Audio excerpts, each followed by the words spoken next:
One of the most difficult things for a human being to accept is that much of what we call freedom is actually dependence.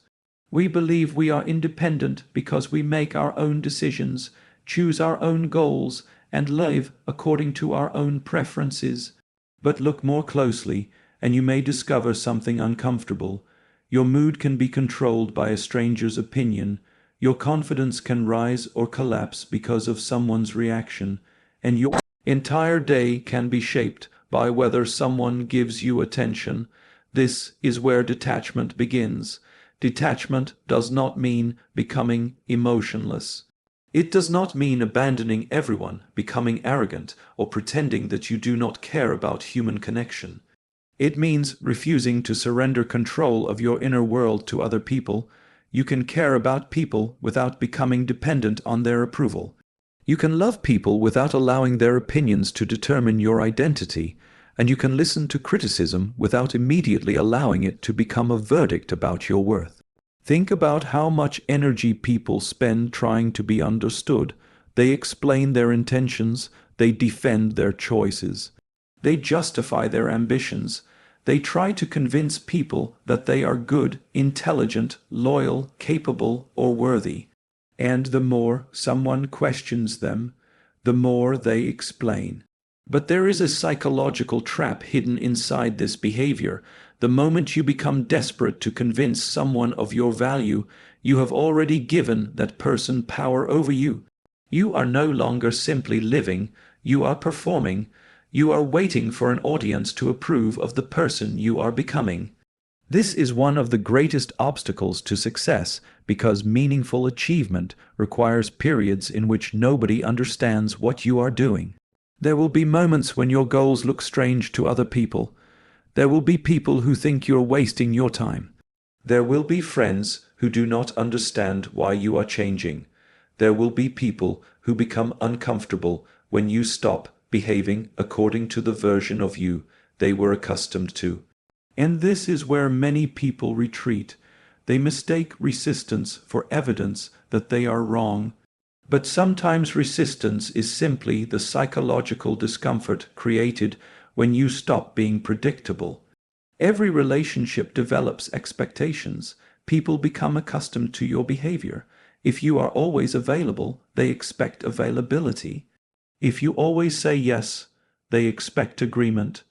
If you constantly seek their approval, they become accustomed to being the authority over your decisions. Then, when you begin establishing boundaries, they may interpret your growth as rejection. You must learn to tolerate that discomfort, because if you need everyone to approve of your transformation, you will never transform. Imagine trying to build a powerful life while constantly checking the emotional reactions of everyone around you. One person criticizes you, and you lose confidence. Another ignores you, and you become desperate for their attention. Someone succeeds before you, and suddenly you question your own progress. Someone misunderstands you, and you spend hours constructing an explanation. Where does your energy go? Not into your work, not into your development, not into your future. It disappears into other people's perceptions. This is why emotional independence is such a powerful form of strength. Your attention is one of your most valuable resources. Every hour spent obsessing over whether someone respects you is an hour that cannot be invested in becoming respectable. Every hour spent trying to make someone regret losing you is an hour you could have spent building a life that no longer requires their regret. You have to reverse the direction of your attention. Instead of asking, "What do they think about me?" ask, "What am I building?" Instead of asking, "Why don't they recognize my value?" ask, "What can I do today that increases my value?" Instead of asking, "How can I make them respect me?" ask, "What kind of person would naturally command respect through discipline, competence, and character?" These questions change everything because they return responsibility to you. There is also something deeply liberating about accepting that not everyone will like you. Human beings often waste enormous amounts of psychological energy trying to create universal approval, even though universal approval is impossible. Different people have different values, insecurities, experiences, and expectations. One person may admire your ambition while another considers it arrogance. One person may appreciate your silence while another calls you distant. If you make their opinions the foundation of your identity will constantly change. You become whatever the room requires, and a person who becomes whatever the room requires eventually loses contact with themselves. Success requires something different. It requires an internal standard. You need to know what you are pursuing and why. You need principles that remain stable when external applause disappears. Otherwise, your motivation will always depend on emotional rewards. When people praise you, you work. When they ignore you, you stop. When they admire you, you feel powerful. When they criticize you, you collapse. That is not freedom. That is emotional dependence. The mature person learns to create distance between an external event and an internal reaction. Someone insults you, you do not have to immediately respond. Someone rejects you, you do not have to interpret it as proof that you are inadequate. Someone misunderstands you, you do not have to chase them down and force understanding. You observe. You think, you decide. That pause is power, because in that pause, you regain the ability to choose your response instead of becoming a prisoner of your impulse. And once you develop this ability, something remarkable happens. You become quieter. You stop announcing every plan. You stop defending every decision. You stop telling everyone what you are about to accomplish. You begin allowing your actions to speak where your explanations once did. This is not about hiding from the world. It is about no longer needing the world to constantly reassure you that you are on the right path. There is a difference between seeking advice and seeking permission. Seek wisdom, seek honest feedback. Learn from people who have achieved what you want to achieve, but do not confuse guidance with surrendering your judgment. Listen carefully, then think independently, because the moment your ambitions become dependent on other people's approval, your ambitions no longer belong entirely to you. Your life becomes a negotiation, and success is rarely built through endless negotiation with the opinions of others. It is built through clarity, discipline, patience, and the willingness to continue when the external rewards have not yet appeared. So begin practicing detachment in small ways. You do not need to announce every decision. You do not need to answer every criticism.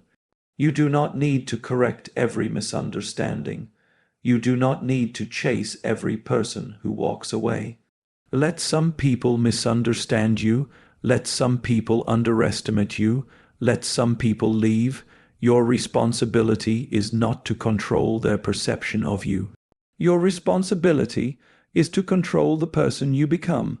Because once you stop spending your life asking everyone else to validate you, you finally have the energy to validate yourself through action.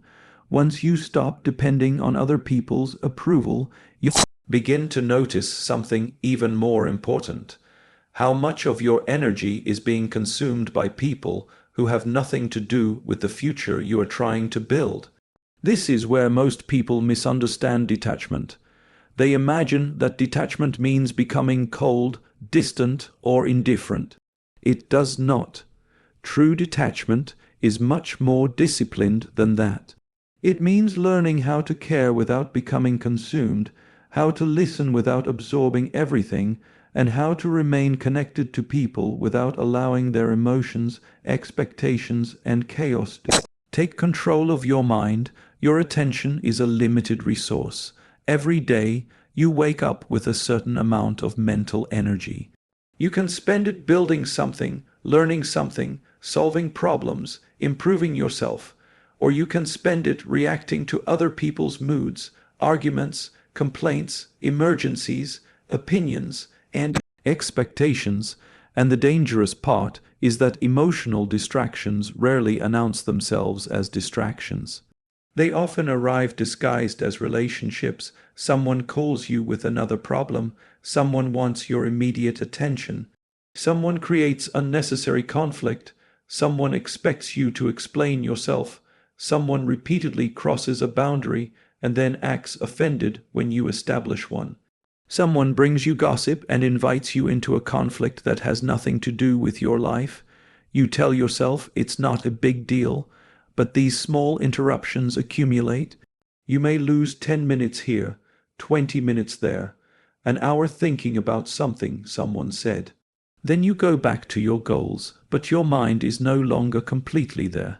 Your body is working, but your attention is somewhere else. This is how distraction becomes a lifestyle. You cannot build a focused life with an unfocused mind, and an unfocused mind is often the result of too much emotional access being given to too many people. You need to become selective about who gets access to your attention. Notice that this is different from deciding who is good or bad. You do not need to label every difficult person as toxic. You do not need to create enemies. You simply need to recognize that not every person deserves the same amount of your time, emotional energy, or mental space. Think about your attention as if it were capital. You would not give your money to everyone who asked for it. You would not invest your savings in every opportunity that appeared in front of you. You would evaluate the risk, the return, the purpose, and the long-term consequences. Yet people often treat their attention as worthless. They give it away freely. They scroll through other people's lives. They argue with strangers. They obsess over people who dislike them. They follow gossip. They repeatedly check messages. They become emotionally invested in situations that will have absolutely no relevance to their lives 5 years from now. Then they wonder why they cannot concentrate. The answer is often simple. Their mind has too many open doors. Success requires closing some of those doors. You must learn to say no without writing an essay explaining why. You must learn that I can't can sometimes be a complete sentence. You must understand that boundaries are not insults. They are structures that protect what matters. When you establish a boundary, some people will respect it. Others may become uncomfortable. That discomfort does not automatically mean you have done something wrong. People who benefited from your lack of boundaries may interpret your new boundaries as selfishness. Let them. Your goal is not to make everyone comfortable with your growth. Your goal is to make your life coherent with your priorities. There is another form of distraction that is even more subtle: emotional absorption. You spend time around someone who is constantly negative, and slowly you begin thinking negatively.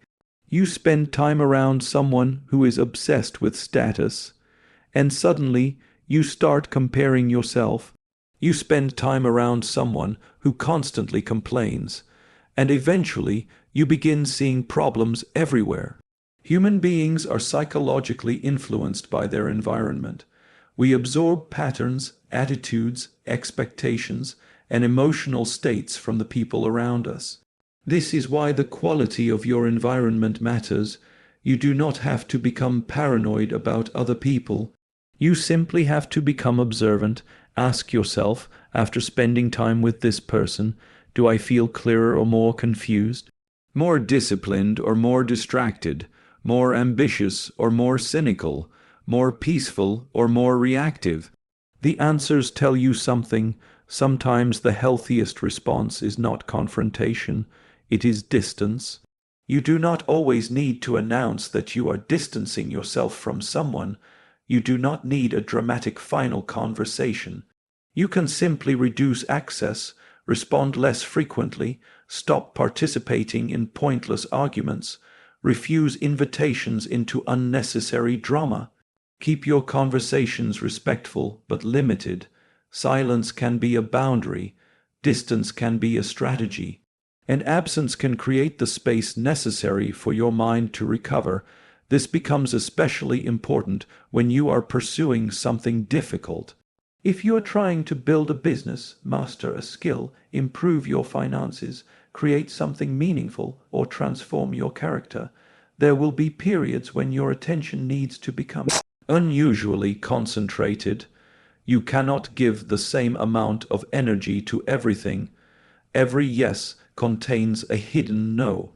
When you say yes to another meaningless argument, you are saying no to concentration. When you say yes to constant entertainment, you are saying no to mastery. When you say yes to every social demand, you are saying no to some portion of your future. This is not about becoming antisocial. It is about becoming intentional. There are people who spend years trying to maintain relationships that have already expired psychologically. They remain connected because of history, guilt, fear, or habit. They confuse familiarity with loyalty. But history alone does not mean a relationship must control your future. People grow in different directions. Sometimes two people can care about each other and still require distance. Sometimes you can appreciate what someone meant to you while recognizing that their presence no longer supports the person you are becoming.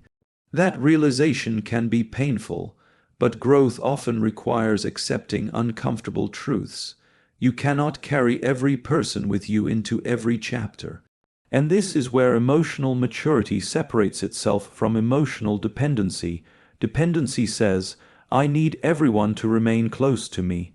Maturity says, I can appreciate people without losing myself.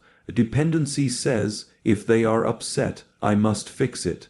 Maturity says, their emotions belong to them, just as mine belong to me. Dependency says, I must respond to everything. Maturity says, I can choose what deserves my attention. That choice is one of the greatest forms of personal power. You begin to realize that not every provocation deserves a response. Not every insult deserves retaliation. Not every rumor deserves clarification. Not every disagreement deserves a debate. Sometimes the most intelligent response is to continue working. Imagine how much progress becomes possible when you stop reacting to everything. You wake up and know what matters. You work, you learn, you train, you create, you improve, and when distractions appear, you recognize them without allowing them to redirect you. This is how focus becomes a psychological advantage. The world will always offer you something to react to. Someone will always have an opinion. Someone will always misunderstand you. Someone will always try to pull your attention towards something trivial. You cannot control the existence of distraction. You can control your participation in it, so protect your energy. Not because everyone is your enemy, but because your future deserves your attention. Be kind but selective. Be available but not endlessly accessible. Care about people, but do not carry emotions that do not belong to you. And above all, remember that your attention is constructing your life 1 hour at a time. There comes a point in your development when detachment must evolve into something more powerful than simply walking away from distractions. You must begin redirecting your emotional energy toward construction. Because it is not enough to stop chasing people. You have to start chasing something worthy of your attention. This is where many people fail. They finally become tired of rejection, tired of drama, tired of proving themselves, tired of trying to make certain people understand them. They withdraw from the noise, but then they have nothing meaningful to replace it with. Their attention remains focused on the people they supposedly detached from. They are no longer talking to them, but they are still thinking about them. That is not freedom. That is physical distance without psychological distance. True detachment happens when the center of your life changes. Instead of asking, "Who wants me?" you begin asking, "Who am I becoming?" Instead of wondering whether someone regrets losing you, You become interested in whether you are making progress. Instead of trying to prove that someone was wrong about you, you become committed to proving to yourself that you can become better than you were yesterday. This shift is profound because it transforms rejection into fuel without turning your life into revenge. There is a dangerous temptation after being rejected, betrayed, ignored, or underestimated. You want to succeed so that certain people will see it. You imagine the moment when they finally realize what they lost. You picture their regret, but be careful. If your success is still designed for an audience, you are still psychologically attached to that audience. You may have stopped chasing the person physically, but you are still allowing them to occupy the center of your mind. The strongest form of success is different. You build because building has become your identity. You improve because improvement is satisfying. You develop competence because competence gives you freedom. You create wealth because financial strength gives you choices. You strengthen your body because discipline changes your relationship with yourself. You study because knowledge expands your ability to understand reality. You stop asking, will they notice? You start asking, did I grow? That is the psychological transformation. Your life becomes internally motivated rather than externally controlled, and this matters because external motivation is unstable. Praise comes and goes, attention comes and goes, relationships change, trends change, people change their minds. The world can celebrate you today and ignore you tomorrow. If your motivation depends on applause, your discipline will disappear when the applause stops. But when your motivation comes from a deeper commitment to mastery, you become much harder to derail.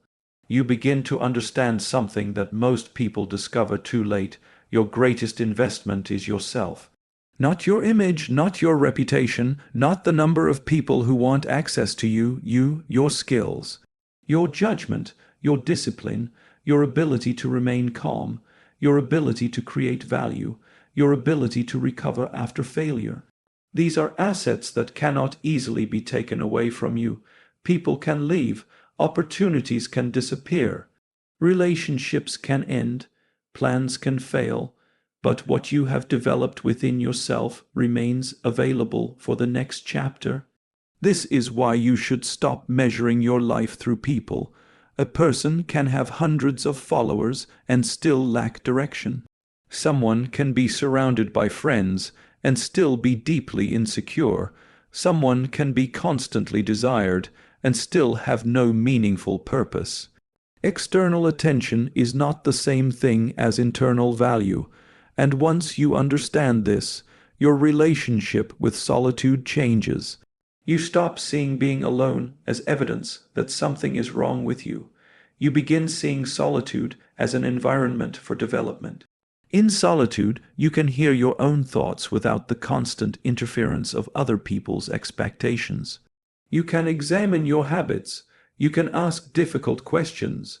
You can decide what you actually want rather than what you have been conditioned to want. This is where serious personal development begins, because if you are constantly surrounded by people, entertainment, notifications, conversations, and stimulation, you may never confront yourself. You remain busy enough to avoid the deeper questions. What do I actually want? What am I afraid of? What am I pretending not to know? Where am I wasting my potential? Which habits are keeping me weak? Which relationships are consuming energy without contributing anything meaningful to my life? These questions are uncomfortable, but discomfort is often the entrance to clarity, and clarity gives you direction. Once you know what matters, you become more selective.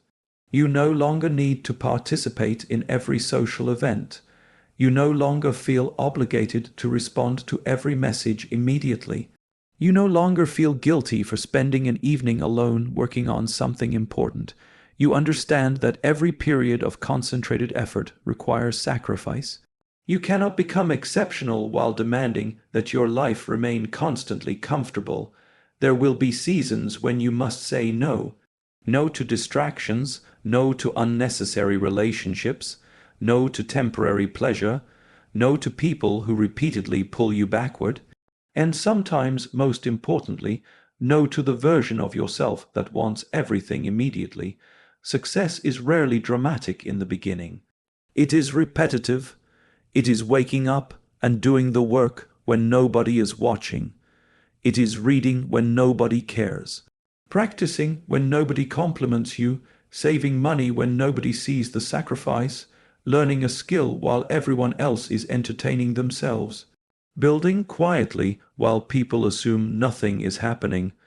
This is why detachment can become such a powerful advantage. When you stop needing constant recognition, you can work in silence, and working in silence allows you to accumulate something far more valuable than attention, results. Let other people chase visibility, you chase competence. Let other people chase approval, you chase character.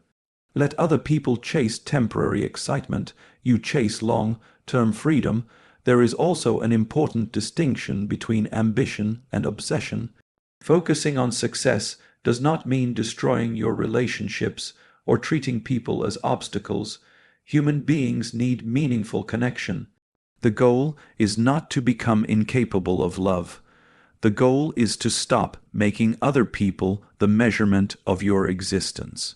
You can love deeply and still maintain boundaries. You can have friends and still have your own direction. You can be generous without becoming available to everyone. You can build a successful life without becoming emotionally dependent on the people around you. That is real strength, and perhaps the greatest sign that you are changing is that you stop feeling the need to announce your transformation. You simply become different. You speak less about what you will do and spend more time doing it. You stop explaining your potential and start developing evidence. You stop telling people that you are disciplined and begin living in a way that makes discipline obvious. You stop demanding respect and become someone whose character naturally creates it. Eventually, something interesting happens. The people you once chased become less important, not because you suddenly hate them, but because your life has become larger than the question of whether they approve of you. Your goals become larger, your standards become higher, your sense of identity becomes stronger, and you discover that the greatest revenge against rejection is not making someone regret losing you. It is reaching a point where their regret no longer matters. That is freedom. So detach, but do not disappear from life. Detach from the need to be constantly validated. Detach from the habit of comparing yourself. Detach from the desire to prove your worth to people who have already decided how they see you. Then take all that energy and invest it somewhere that can actually multiply. Build your mind, build your body, build your skills, build your finances, build your character, build a future that does not depend on whether someone stays or leaves. Because the goal is not to become so detached that you need nobody. The goal is to become so grounded that you no longer abandon yourself just to keep somebody else.